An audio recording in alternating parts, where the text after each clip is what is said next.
Power, Politics, and Education, a case study from Afghanistan.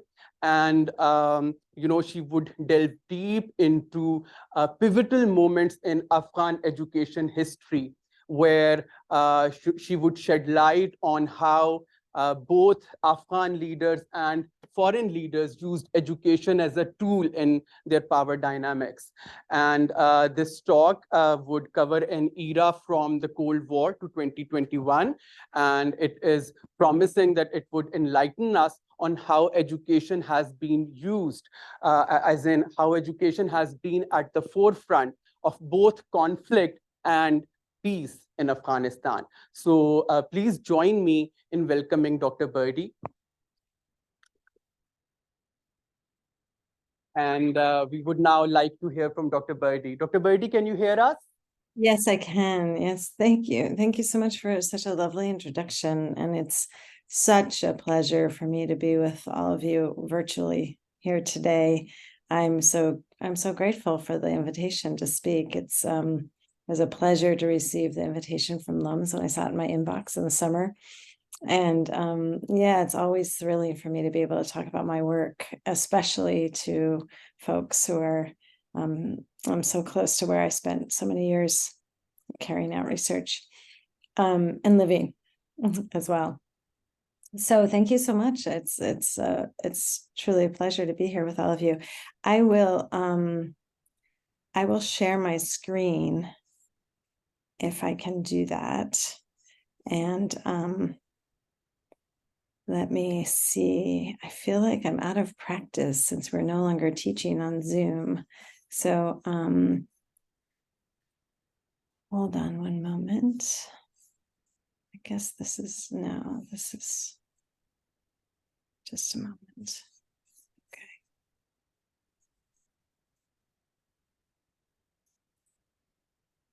There we go. Can you see that all right?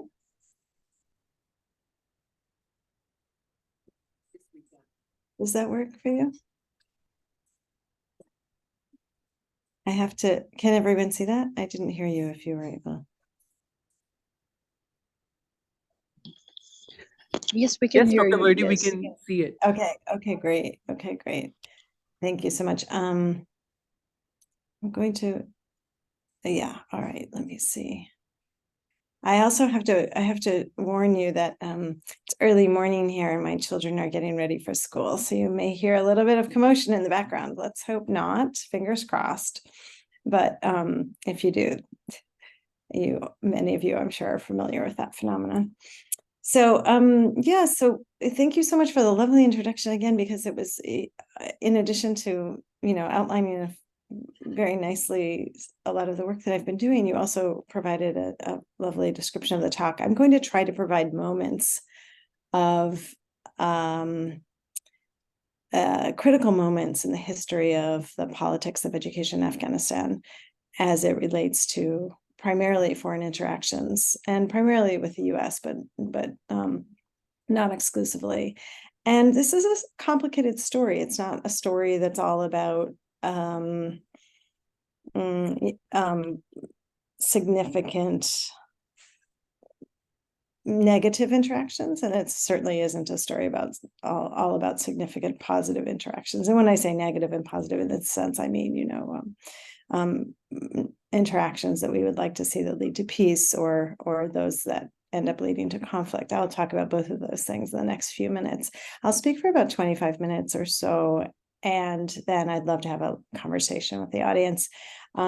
Please, also, I think you should feel free to jump in at any point if you have questions. Let's see. All right, so a lot of the work that I will speak to you about today is based on the research that I did for my book, which spanned over quite a few years. I started doing research in Afghanistan in 2005, and then completed the book in around 2013. So it's been about 10 years, and I'll update some of this work. I'll update the work with more recent work that I carried out with colleagues here at NYU. As I mentioned, I'll talk about the foreign influence on education in Afghanistan during the Cold War, success and expansion of community-based education after 2001, and then solidarity, I call it, post 2021, actually up until 2021, but including some of the stories that have happened since then. This is where I collected a lot of data in my early research. This is a place, village in Ghor province in northwest central Afghanistan.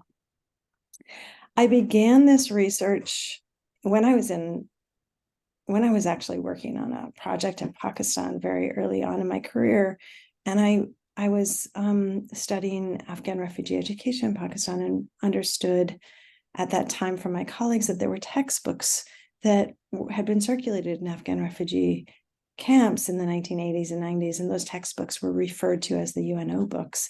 These textbooks had images of violence and were reputed to have taught children about violence and learning more about violent jihad, as it was called and referred to at the time. I thought this was an incredible story, one that I was so shocking, in not just because of the content, but because I had never heard of it, and it was something that Americans had apparently been deeply involved in. So this is really what drew me into this story that became one of the features of my book, one of the central points of my book.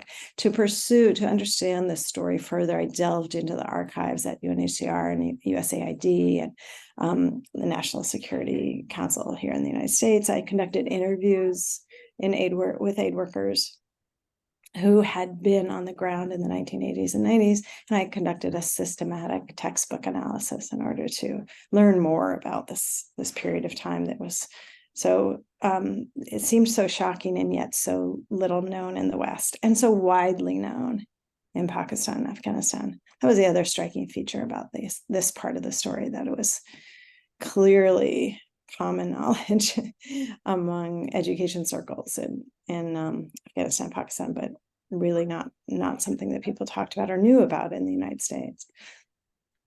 So what was the story? Well, in fact, from the 1950s to the early 1990s, across Afghanistan, South Asia, and the Middle East, the US supported Islamist movements, believing that, and I quote from the archives, 3 monotheistic religions share a repugnance toward the atheist ideology of communism, and this factor could become an important asset in promoting Western objectives in the area. Now, mind you, at this time, during the Cold War, the US was particularly single-minded in its foreign policy on preventing the expansion of the Soviet Union.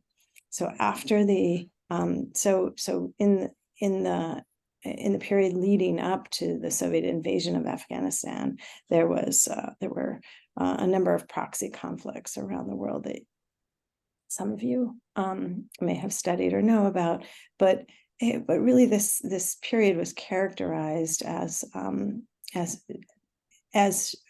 assuming that the enemy of our enemy is my friend. Yet, in this context, the U.S. began supporting the resistance to Soviet invasion. So the Soviets invaded Afghanistan in the early 80s, 79, and the U.S. began to provide support in the 80s covertly, and then later on with Saudi Arabia and with Pakistan, particularly to support the more religious groups among the Afghan resistance. And from the U.S. side, this is many of you may have seen the movie Charlie Wilson's War, that does I think a pretty good job of describing the covert military operation, but what was really unknown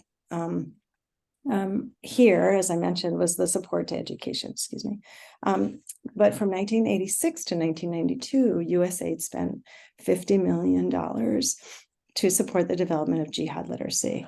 This curriculum and textbooks, these materials indoctrinated readers into the ideology of conflict and violent religious resistance, including specific references to jihad, the Russian enemy, and containing illustrations of guns and mines.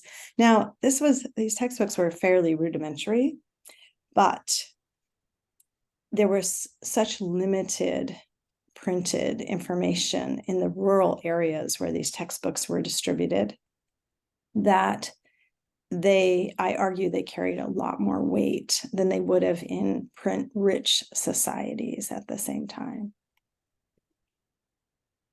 So what characterized this? How did people think about this support in hindsight? Interestingly, in 1998, I find this quote really remarkable and revealing.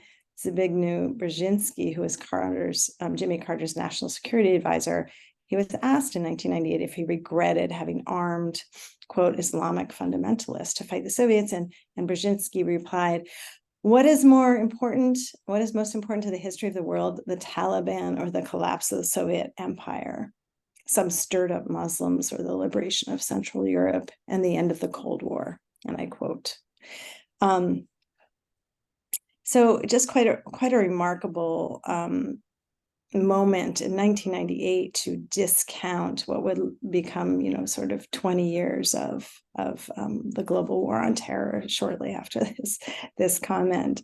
So clearly, what was important to the history of the world, Brzezinski's characterization of it isn't one that I share, but by any means. But interestingly, this dynamic was quite dismissed at the time, or even beyond, quite close to what we came to realize was a significant, became a significant military issue for the United States. So what did these textbooks look like? Excuse me.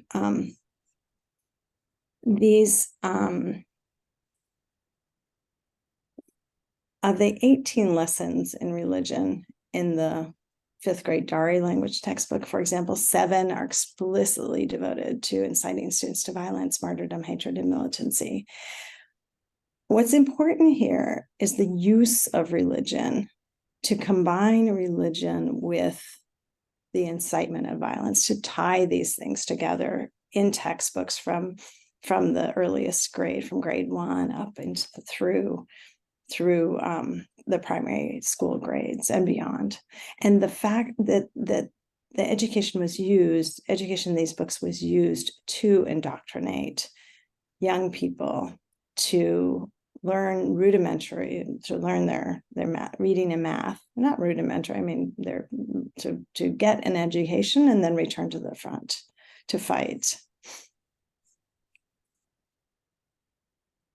So another aspect of this work, some people say, well, these were so rudimentary. Why would they matter? As I mentioned, these textbooks were distributed to print poor regions, villages, places where really often the only other printed material in a village would be the Quran. So of course, books were considered sacred and held in high regard, and textbooks were afforded some of that respect, much of that respect that was, obviously not the same level of respect, but textbooks have an enormous amount of respect in places where there's such limited printed material available, and what's available is so important. So the use of these textbooks was documented through refugee camps in Pakistan and in, quote, free Afghanistan, which were the areas in Afghanistan where they were not at the time dominated by the Soviet Union. Those were the areas of resistance. The University of Nebraska at Omaha, which was the U.S. university that was supporting the development of these textbooks, they reported that the books were distributed to approximately 620,000 primary school students by 1992. And these reports, many of you probably know that U.S. aid projects require accounting and reporting to the U.S. government, so the U.S. government understands how the funds are used. So the degree of distribution was reported as part of the requirements for this project. And from those records, we see that approximately 15 million textbooks were distributed, including to more than 1,600 primary schools inside Afghanistan and 1,000 primary schools in Pakistan, approximately. The use continued through 2005 when new textbooks were created.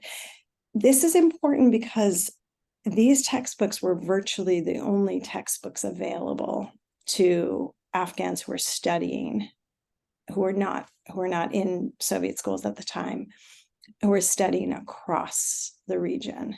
There's a generation of students from Afghanistan of young people and not so young people from Afghanistan who were exposed to nothing but these textbooks in their childhoods. They were very widely distributed and very widely known about. So what happened post US goals, post 2001? What did US goals in education include in Afghanistan? Well, they included state building and stabilization, as the world knows very well. They included many other aspects of the state building and stabilization were meant to go hand in hand with the militaristic aspects of the 20 years of US and allied military intervention in Afghanistan, of conflict, war in Afghanistan against the Taliban. I won't talk about the militaristic side of these goals, but I'm going to talk now about the stabilization, state building side, particularly as it relates to education. I'm just going to check my time. Okay. So I took this picture in Panjshir province in about 2005. And this was, excuse me, sorry, I mentioned the getting ready for school time. This was in 2005. And this is an old Soviet tank that was left over from the 1980s. The tanks and military equipment just are strewn across the countryside, and certainly in the Panjshir Valley and other parts of Afghanistan. You can see that kids have made them into playthings. So the question that I asked at this time was how to mitigate effects of conflict on education at the same time that one attempts to expand universal access to school. The data that I'll present here comes from my early work with Lee Linden and to establish the effects, to understand the effects of community-based education post. This is coming from post 2001. The data that we collected for that study was around 2007, 2008. And then my subsequent research, follow-up research on community-based education that lasted until 2019. So does the answer to promoting, to expanding access to universal primary school in Afghanistan lie in community-based education? This is a village. This is a picture of a village in Kor province that was one of the areas for this study. They're both studies, actually. We would argue, well, first I'll speak to you about what community-based education is. Probably many of you know. International NGOs or national NGOs or communities employ community-based education where the state is weak and access to education is limited. It doesn't include buildings. This is very important. There's no infrastructure involved in providing community-based education. Communities provide a space and a teacher. NGOs organize communities. They support them in mobilizing to and organizing around the school. They train and monitor the school. So those are services usually a government would be involved in. Government will send textbooks in this case. That doesn't always happen, but in this case, in these schools across Afghanistan, the Afghan government provided the textbooks that these community-based schools used. This is a typical example of what a community-based school looks like. You see that the children are sitting on the floor. There are typically lots of drawings and pictures on the walls. The students' work are posted, and they emphasize student engagement and student-centered classrooms.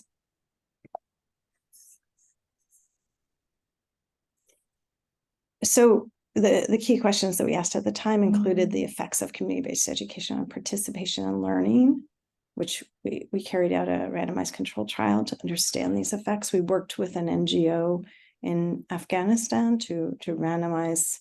It was a phase-in design where all communities would get the community-based schools, but there weren't enough resources to give them to start them all at the same time. So some communities got them first and others got them later.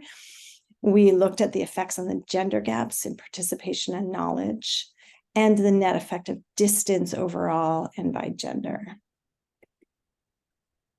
We found remarkable effects in this first study, and the effects were so dramatic that it drew the attention of educators and governments, and it was extremely exciting for us to see that when you send boys and girls to community-based schools, that in fact attendance, when you put a community-based school in a village, attendance increased by 51%, and at test scores also the variation in test scores decreased. That boys attendance rose from 35% to about 70%, and girls' attendance rose from about 18 or 19% to 70%. It was dramatic. These are dramatic effects, but also dramatic in their equity for boys and girls. The girls attended at virtually the same rates as boys. They lagged a little bit on achievement, but it was simply remarkable to see. And I didn't contextualize this so much for you in the interest of time, but this was what we studied was this was US aid. These were US aid funds to promote community-based education across the country with a number of different international NGOs. Observational effects on distance and gender look like this. Actually, the start line should be a little bit closer to the 70%, as I mentioned. But the dotted line, you can see it is what happens to the girls' attendance as distance increases, and the solid line is the boys' attendance. We believe that the bump at the end is because families were sending boys to district centers to access schools, so they sent boys away, and more often they wouldn't do that so much with their girls. So you see that the drop off as distance increases is precipitous. So what has happened? Oh, sorry. Let me just also mention that we replicated, among other questions, we replicated this study in our later research that I carried out with Cyrus Sammy, Joel Middleton. And what we found were similar effects, not such large effects on access, and achievement, but we attributed access increased, attendance increased to about 80%, and achievement also significantly increased.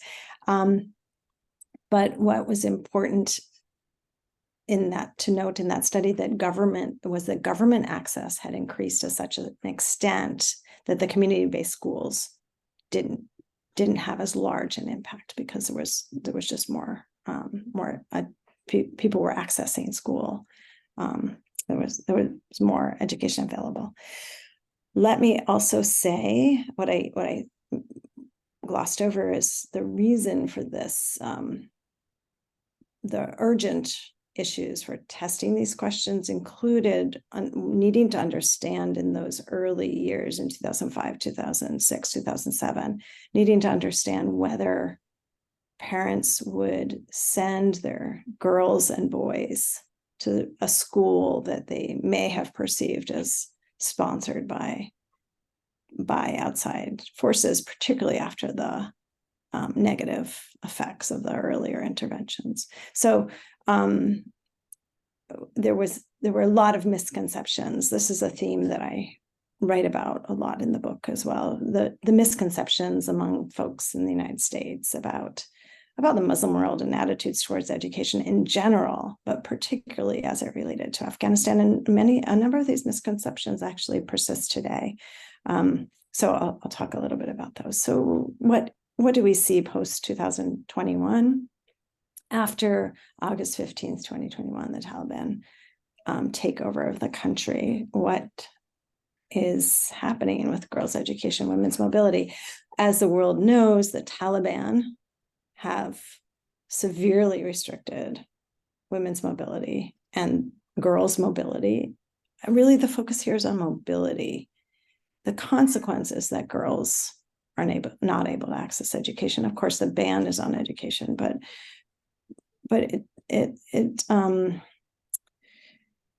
I would argue that when we speak about sending girls to school in Afghanistan, the problem in that statement for the most conservative, first of all, it's not a problem for most people in Afghanistan, including most Taliban, but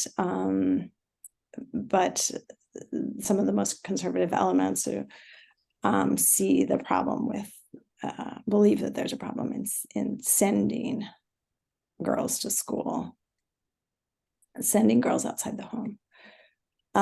So how is this reflected in, is it reflected in Afghan parents' attitudes towards girls' education? No.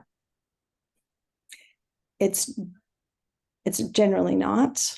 It's in fact out of step with public opinion in Afghanistan. And we see that in my own data, my own research, but also in the Asia Foundation surveys. Rural Afghan parents care about getting girls into school and keeping them there. There's virtually no variation at the primary school level in support for girls' education. Upwards of 95% of parents across regions and ethnic groups said in our surveys that girls' education was a priority for them. This held across regions and ethnic groups. Although the percentages declined when we asked about older girls, still a majority of rural households, now I'm talking about men, because most of the heads of households we included in our surveys we surveyed were men. Majority of rural male heads of households supported girls' education through at least high school at 57%. And a large minority said that young women should ideally continue education through university. These figures are very important because this is a rural population. These are the folks who are not necessarily anti-Taliban, and these are folks that are thought to be among the most conservative members of Afghan society. So I think it's incredibly important for people inside Afghanistan, outside of Afghanistan, to recognize this wide and deep support for girls' education. Finally, I want to offer another perspective that personalizes this account of this conservative support for girls' education in rural areas in Afghanistan. This quote comes from a study that I did with Jahansim Khan in Uruzgan province. This is a very conservative area in Afghanistan where most women aren't educated, many girls aren't in school. Among the interviewees, we did have some variation in attitudes towards education. In this case, there was much more. So it reflected the survey findings of the amount of support for education across rural areas. And in this instance, this mother in Uruzgan province said to us, "My neighbor was criticizing me for sending my daughter to school. I asked, have you seen my daughter not saying salam to you? Not treating you with respect? Does she curse or steal? Please tell me. My neighbor replied, no, she doesn't do those things. I said, I will move to another place, but I will not stop sending my daughter to school. I'm going to end on that note and turn it back over to our organizers. Thank you so much. Thank you, Dr. Verdi, for that enlightening presentation. And if I may open the floor now for Q&A. Does anybody have a question that they want to ask Dr. Verdi?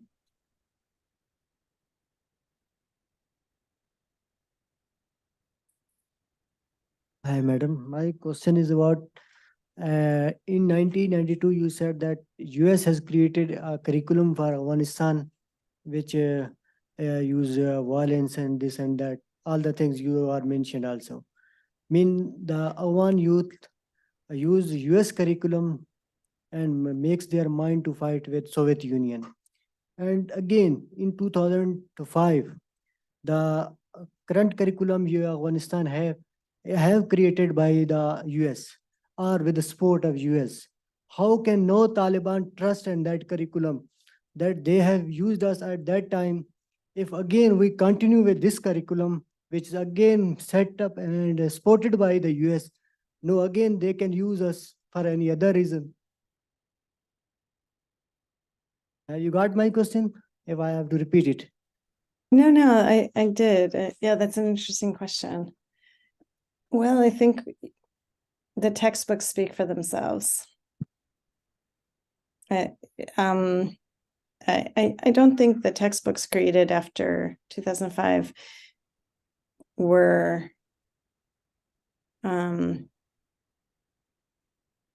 well, first of all, they don't share violent images. They don't indoctrinate children into violence after 2005.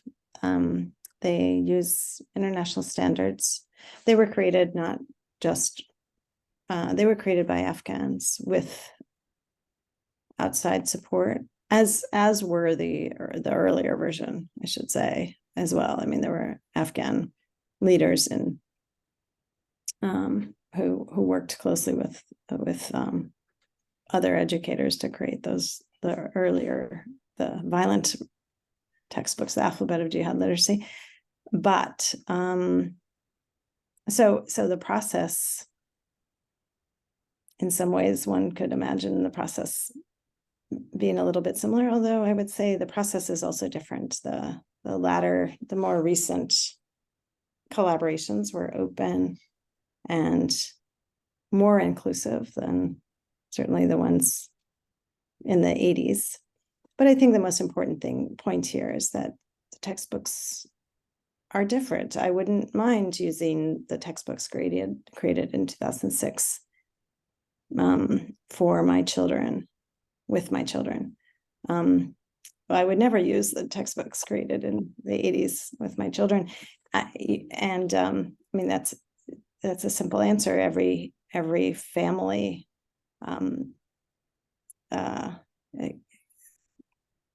I mean, I think your question also goes to the issue of well, is there something hidden? Is that also what you're asking? Are there hidden messages? Is there a hidden curriculum?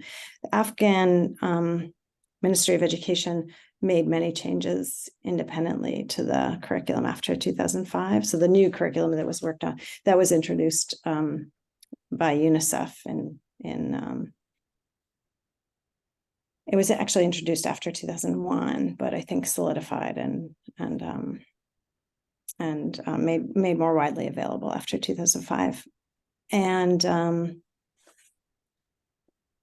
I think that subsequent changes also made the curriculum a lot more, it made it more relevant for the population. But I think the issue about suspicion toward outsiders and outsiders' goals, of course, that's a problem. I think the evidence is in what the textbooks say, however. Does that answer the question? Thank you. Okay, Dr. Badi, you talked about these books, this earlier curriculum that you said that some of that was still in circulation by 2005. But have you been able to track some of its circulation? Do we know that are some of those books still in circulation in Pakistan or in, some of those refugee camps or in parts of Afghanistan? Or has that been completely taken care of? Is there any information about that? Yeah, that's also a good question.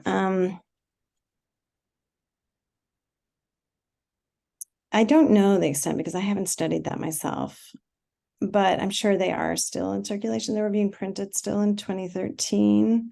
The Taliban called for a return to the UNO textbooks in 2012. So the Taliban actually wanted to go back to them, and as I said, they're just not very good.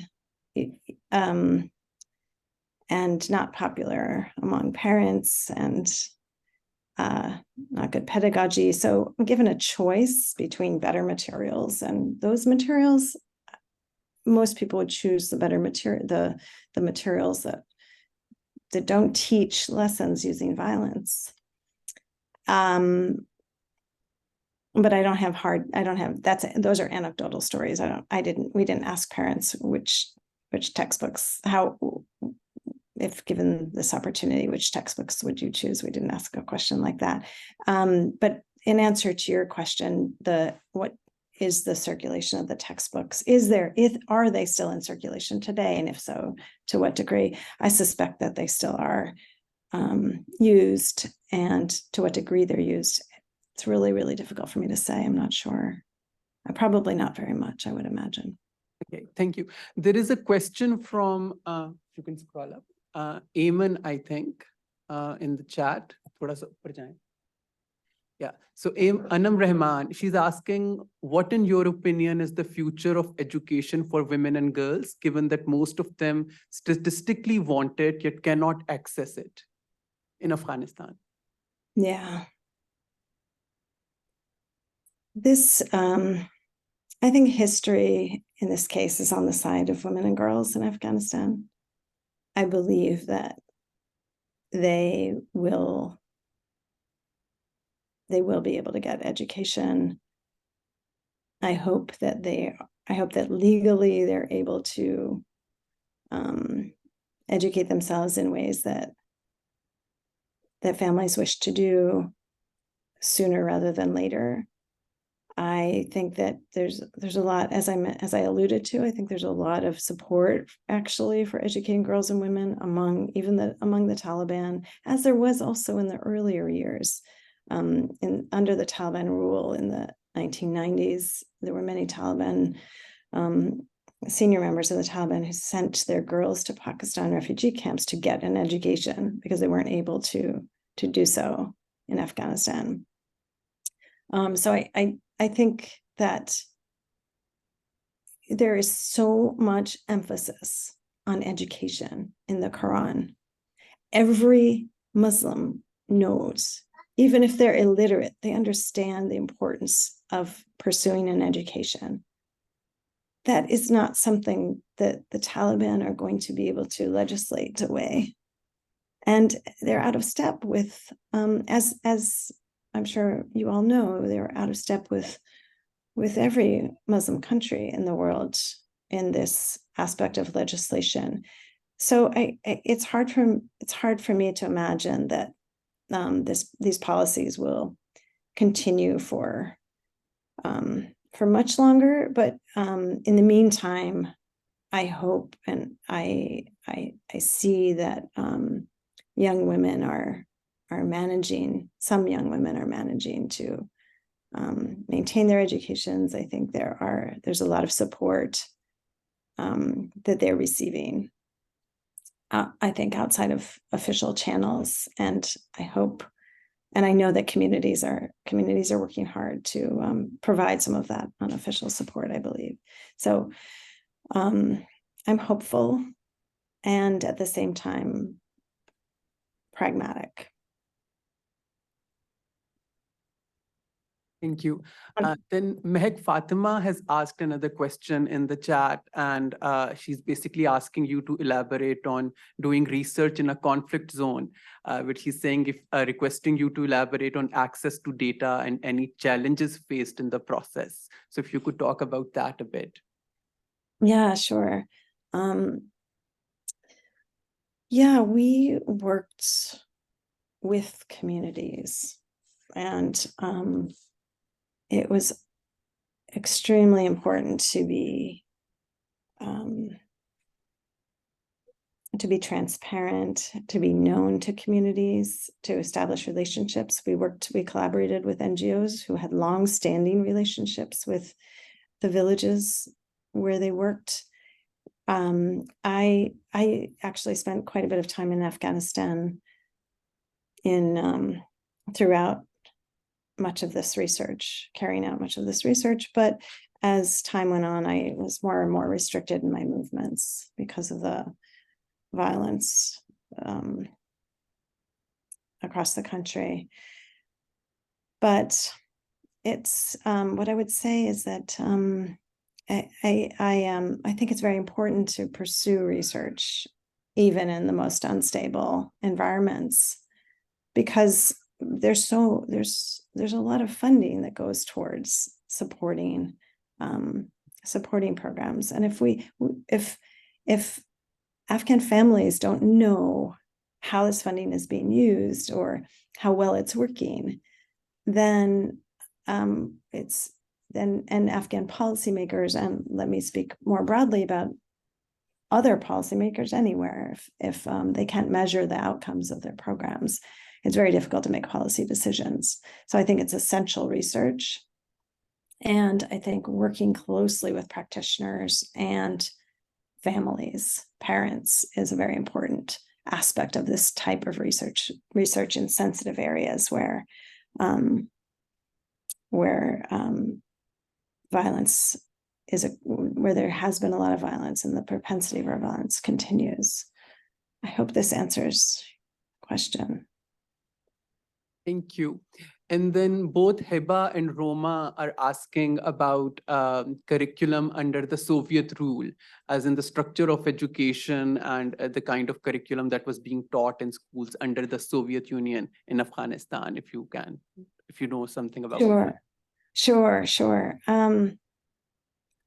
I don't know a lot about that curriculum. I did try to get copies of those textbooks. I ended up getting copies of the US commentary on the Russian textbooks at the time. I mean, excuse me, Soviet textbooks. But what I saw was just the outline of the curriculum. So the schedule, the daily schedule. And what the Soviets tried to do is eliminate religious lessons and classes, and then reintroduce. They discovered that they could not do that. So they reintroduced religious study in the public schools. But part of the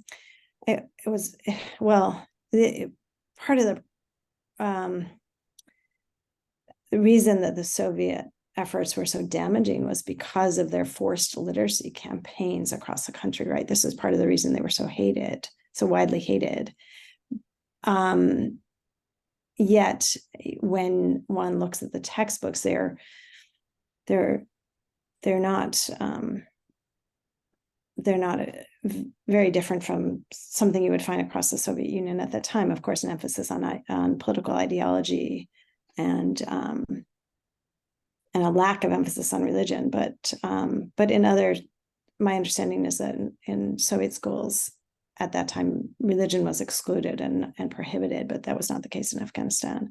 So there was enormous resentment toward the Soviet approach to education, and rightfully so. And at the same time, interestingly, if you simply look at as I said, I haven't seen the content. I've only seen the schedule. But looking at the schedule, it doesn't look particularly surprising. Not that different from what you would find in Pakistan today or Afghanistan today. Yeah. Thank you, Dr. Baidi. Dr. Baidi, Maz has an interesting question. He says, taking a long-term view on this, look, no real lasting progress has been made in Afghanistan in the last 45 years or so. Do you think focusing on boys' education can raise a generation that will allow girls' education as well? In the short term, we can keep pushing and pressuring Afghan Taliban for girls' education, but how about the role boys' education can play in all of this? Interesting. So I would not characterize it as no real progress having been made in the last 45 years. If you mean progress with regard to education, I'm not sure which type of progress the questioner is talking about, but I would argue that there's been tremendous progress in education in the past 45 years, or certainly last 20 years, maybe not as much those years prior. There's been, I mean, people are just incredibly eager to educate their children. And I think that the last quote that I read, it characterizes the sentiment quite well.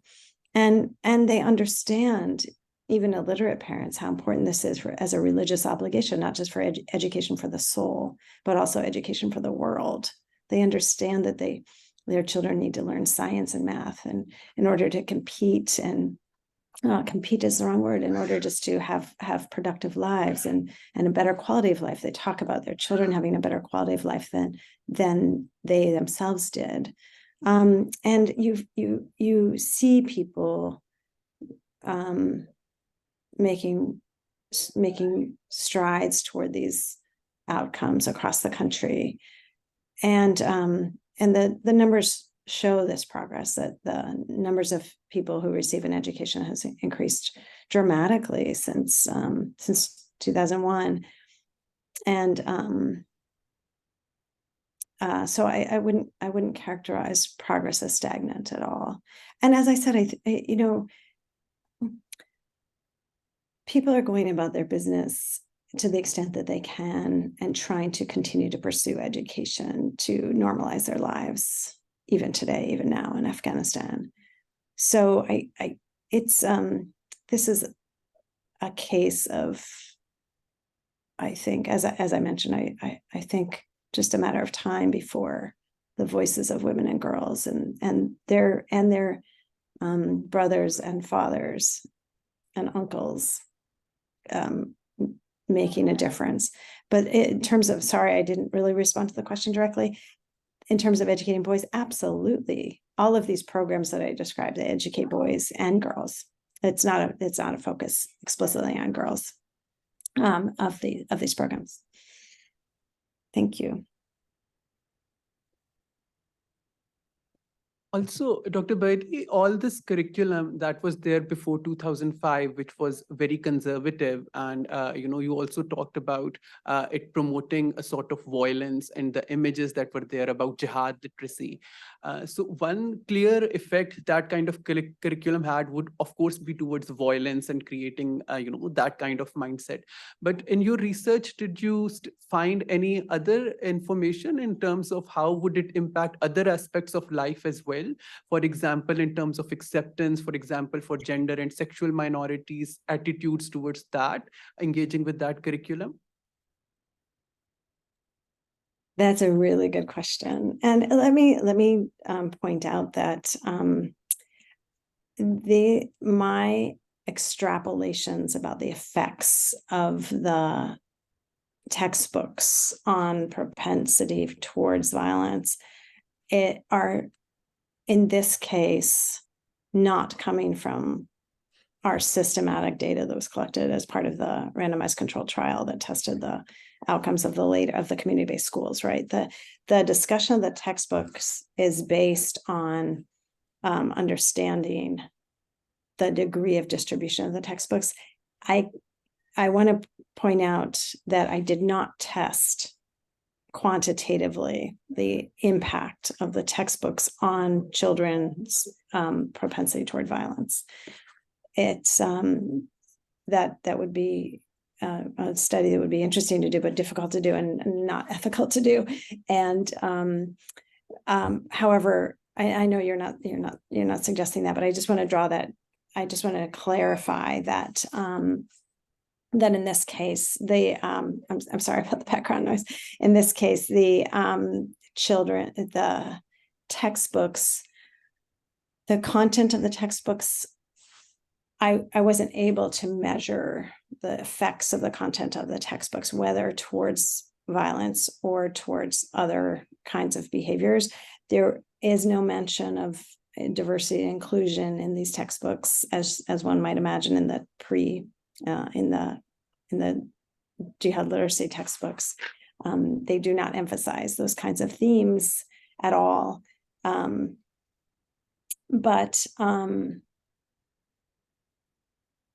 what I would argue is that promoting this kind of printed material in places where they were in the areas that they were sent to produced an effect on conditions for support for conflict. Would have likely increased those conditions. Was that clear? I hope that was a clear enough response. That's good. Thank you. Thank you.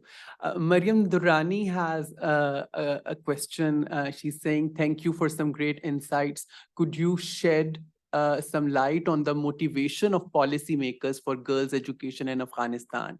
Are there enough women policymakers in this regard?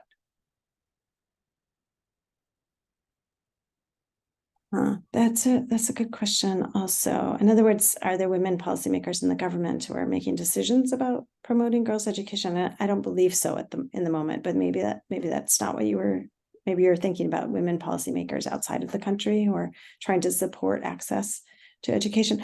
What I appreciate about women policymakers outside of the country is that, there are many very strong Afghan voices now outside of Afghanistan. This is a remarkable difference from the previous exodus of refugees from Afghanistan. The post-2021 exodus includes, extremely well-educated folks who care deeply about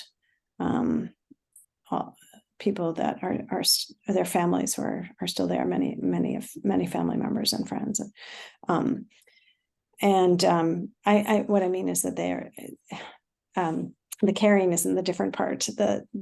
What's different here is the ability to talk about it on social media and raise voices and echo and amplify the voices of girls and women currently in Afghanistan. So I think there's a lot of that going on among policymakers and education advocates, and I think it's very powerful, and it reminds the world to pay attention. I think the Afghan diaspora today is a force to be reckoned with, and in a good way. And I think that will help Afghan girls and women who are interested in continuing to pursue mobility and education. So we are coming towards the close of Q&A. I wonder if anybody sitting here wants to ask a question. We'll just take one last question. Good morning, Dr. Birdie. I have a question that you mentioned education is a tool for conflict and peace, right? So when government is funding education in such a manner that it creates conflict, what is the role of other stakeholders, especially teachers, when such books are circulated and funded? So what can a community do in such situations, and what can teachers do in such a conflicting situation? Thank you so much. That's also a very good question. I think teachers have agency in their own classrooms, right? And I'm thinking about policies in Florida today, actually.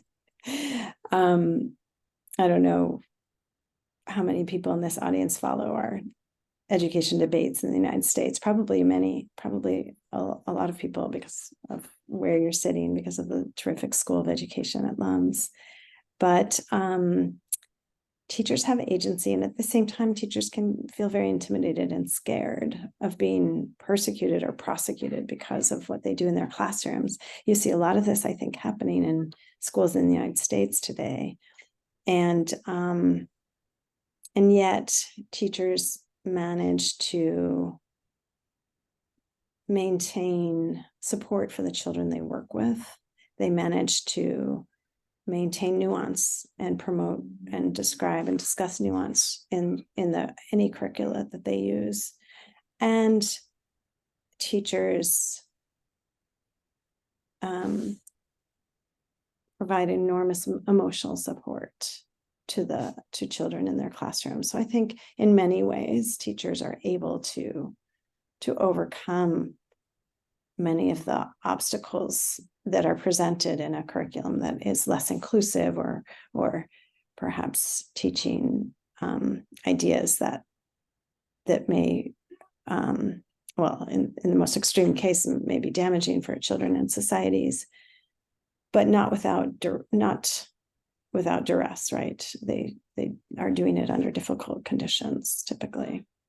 And of course, teachers aren't homogenous or uniform. Some teachers, there's enormous variation among the way teachers respond to this kind of work. And some teachers choose to leave. Certainly what we see in the United States now is a lot of teachers leaving the profession. So that also happens. I hope that answers the question. Thank you so much. Thank you, Dr. Birdie.